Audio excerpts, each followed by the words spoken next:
ദിലീപിന്റെ 150th മൂവിയായ Prince and family ഞങ്ങൾ ഇന്നലെ ഫാമിലി ആയിട്ട് തന്നെ പോയിരുന്ന് കണ്ടു. ഇതങ്ങനെ ഒരുപാട് പൊട്ടിച്ചിരിക്കാനുള്ളൊരു മൂവിയാണെന്ന് ഞാൻ പറയില്ല.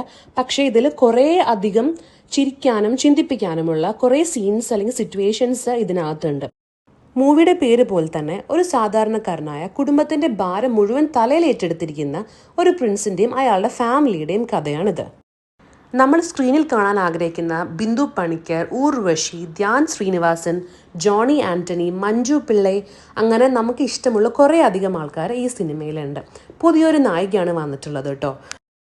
എല്ലാവരും മികച്ച അഭിനയം തന്നെ കാഴ്ചവെച്ചിട്ടുണ്ട്. ഈ മൂവിയുടെ പഞ്ച് എന്ന് വെച്ചാൽ അതിൻ്റെ സ്റ്റോറിയാണ്. വളരെ പ്രായമായിട്ടും കല്യാണം നടക്കാത്തൊരു പ്രിൻസിൻ്റെ കഥയാണ് ഇതിൻ്റെ സ്റ്റോറി. ഇതിൽ എനിക്ക് ഏറ്റവും സ്പെഷ്യലായിട്ട് തോന്നിയത് എന്താണെന്ന് വെച്ച് കഴിഞ്ഞാൽ, ഈ സോഷ്യൽ മീഡിയ വളരെ ബൂം ചെയ്തിരിക്കുന്ന കാലത്ത് കുഞ്ഞു കുട്ടികളെ തൊട്ടിട്ട് പ്രായമായവരെ വരെ ഇമ്പാക്റ്റ് ചെയ്യുന്ന ഒരു വളരെ റെലവെൻ്റ് ആയിട്ടുള്ളൊരു ടോപ്പിക്ക് അവർ ഇതിൽ ചിന്താവിഷയമായിട്ട് കൊണ്ടുവന്നിട്ടുണ്ട്. നമ്മൾ മാസ് സിനിമകൾ മാത്രം കണ്ടാൽ പോരാ, ഇതേപോലെ സട്ടിലായിട്ടുള്ള എന്നാൽ നമുക്ക് ആസ്വദിക്കാൻ പറ്റുന്നതും ചിന്തിക്കാൻ പറ്റുന്നതും പോലെയുള്ള ഇങ്ങനത്തെ ഫിലിംസും നമ്മൾ ഉറപ്പായിട്ടും പോയി കാണണം. Thank you.